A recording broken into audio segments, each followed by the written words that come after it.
Hello, जय हिंद। स्वागत है आपका हमारे यूट्यूब चैनल पे।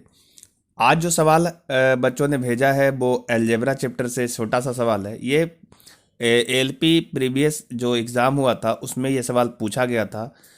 एक अच्छा सवाल है और ऐसे सवाल तो जनरल कंपटीशन में अक्सर देखने को मिल ही जाते हैं। पर कुछ बच्चे इसको थोड़ा डिटेल मेथड से सॉल्व करते हैं, जिसकी वजह से सॉल्व तो कर पाते हैं पर उसका आंसर वो काफ़ी टाइम के बाद लाते हैं, जिससे उनका समय खराब होता है।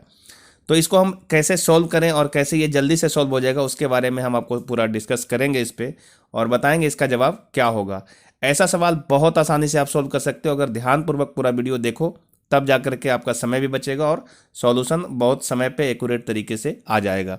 चलिए हम शुरू करते हैं वीडियो और दिखाते हैं आज का सवाल क्या आया है। सवाल कहता है, यदि 5x² minus 8y minus 20x plus 2xy बराबर x plus A into B X plus 2y है तो a माइनस बी का मान क्या होगा।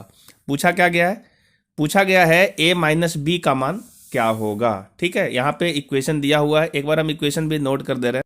चलिए, इक्वेशन दिया हुआ है 5x² minus 8y minus 20x और प्लस 2xy बराबर दे रखा है x प्लस ए और इधर दे रखा है bx प्लस 2y। ये आपका दिया हुआ है। ठीक है, अब इसको कैसे सोल्व किया जाए? तो इसको हम लोग गुना भाग नहीं करेंगे, इतना करने का टाइम नहीं होता एग्जाम में। ठीक है, हम लोग को क्या चाहिए? हमको चाहिए a माइनस बी का वैल्यू। ध्यान रखना है, क्या चाहिए आपको? तो आपको चाहिए a minus B. That means ये कि आपको a और b का वैल्यू पता हो जाए तो आप इसका जवाब आसानी से दे सकते हो। देखो क्या करना है ऐसे सवाल को करने के लिए, कुछ इसमें पुट पार्ट वाला मेथड लगाना। ठीक है, पुट करना है कुछ भी वैल्यू को। किसका पुट करना है? तो x और y का वैल्यू पुट करना, चूंकि आपको a और b चाहिए। ठीक है, तो x और y को कुछ वैल्यू मान लेंगे। क्या मानेंगे?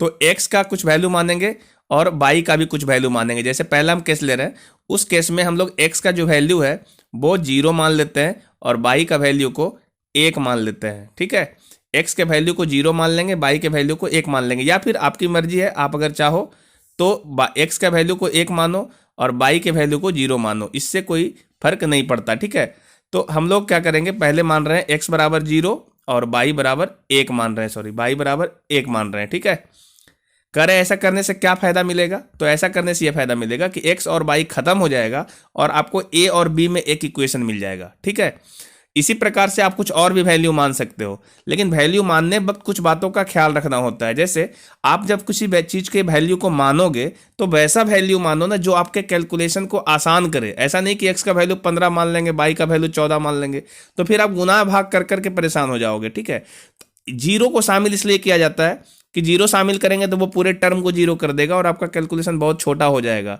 ठीक है, तो कोशिश करना है कि 0 और 1 से ही स्टार्ट करना चाहिए। ठीक है, हाँ, लेकिन इस बात को भी मानना चाहिए कि अगर कोई वैल्यू आप पुट कर रहे हो तो कोई भी इनफाइनाइट का केस ना आ जाए। इस बात का भी ध्यान रखना चाहिए कि ऐसा नहीं कि कुछ वैल्यू पुट किए और चीज़ें इनफाइनाइट हो जाए। ठीक है, तो इनफाइनाइट नहीं करना है।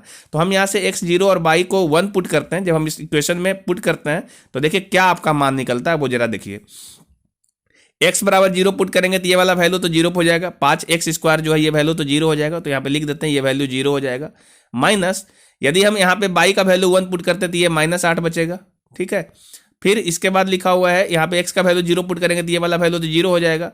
फिर 2xy है तो यहाँ पे x का वैल्यू जैसे ही 0 होगा तो y का कुछ भी रख लीजिए तो 0 ही होना है, तो ये वैल्यू मिल गया। बराबर x प्लस ए, x को तो 0 रखेंगे तो यहाँ a बचेगा सिर्फ, और इधर यहाँ पे x को 0 रखेंगे तो सिर्फ बचेगा 2y और y को 1 कर देंगे तो ये वैल्यू बचेगा 2। ठीक है जी, तो इस प्रकार से यहाँ से a का जो वैल्यू आएगा ना -4 आएगा। देखो बहुत छोटा सा इक्वेशन मिला और बहुत आसानी से हम लोग एक a बराबर निकाल चुके हैं, -4 आया। ठीक है, उसी प्रकार से अगेन फिर से हम लोग पुट करेंगे। इस बार x बराबर 1 पुट कर लेते हैं और y बराबर 0 पुट कर लेते हैं और देखते हैं इक्वेशन क्या निकल के आता है। ठीक है, x बराबर 1 पुट करो, जैसे यहाँ पे हम 1 पुट करेंगे तो x 1 होगा तो ये सीधा 5 गुने 1 5 हो जाएगा। माइनस y को तो 0 पुट करना तो ये तो 0 ही हो जाएगा। यहाँ x 1 पुट करेंगे तो ये -20 बचेगा। ठीक है, प्लस यहाँ से देखिए y को 0 पुट करेंगे तो ये वाला पूरा टर्म 0 हो जाएगा 2xy। ठीक है, तो ये तो कुछ बचा ही नहीं यहाँ पे। अब इसके बाद बराबर x बराबर आपको 1 पुट करना है तो ये 1 प्लस a हो जाएगा, 1 प्लस a हो जाएगा। और यहाँ से x के वैल्यू को 1 पुट करेंगे तो ये वाला b बचेगा और बाई को तो जीरो पुट करेंगे तो वो जीरो हो जाएगा, ठीक है। तो ये वाला वैल्यू आया, तो इधर में आ रहा है आपका -15 और बराबर यहाँ से आ रहा है 1 + ए का वैल्यू हम -4 यहाँ पे पुट कर सकते हैं, तो 1 - 4 रख लेते हैं यहाँ पे, ठीक है। यहाँ से ए का वैल्यू को यहाँ पे हमने पुट कर दिया है, ठीक है। तो ये आपका वैल्यू आ गया, देखिए कितना, बी बराबर यहाँ से आ रहा है, देखिए -15 और ये वाला -3, तो ये वैल्यू मिल रहा है आपका ये वैल्यू आपको मिल जाएगा 5। तो एक्स 5 ए बी 5 आ रहा है और ए का वैल्यू जो है वो -4 आ रहा था। हम यहाँ पे ये वैल्यू को पुट करके आंसर ला सकते हैं। देखिए ए का कितना वैल्यू आया, तो ए का वैल्यू आया -4 माइनस बी का वैल्यू आया 5, ठीक है। ए का वैल्यू कितना है, तो -4, ये माइनस साइन तो माइनस रहने दिए, और बी का वैल्यू कितना है, तो बी का वैल्यू है -5। इस प्रकार जब सॉल्व करेंगे तो ये वैल्यू आएगा -9। ये आपका देखिए -9 सही आंसर आ रहा है। ऑप्शन नंबर देखिए 3 में यहाँ पे दिख रहा होगा -9, यही इसका सही जवाब है, ठीक है। उम्मीद है ये सवाल समझ में आया होगा। अगर आपका भी कोई ऐसा सवाल हो तो व्हाट्सएप नंबर पे दिया हुआ है, उस पर आप भेज सकते हैं, ठीक है। आज के लिए इतना ही, मिलेंगे नेक्स्ट वीडियो में, तब तक के लिए जय हिंद।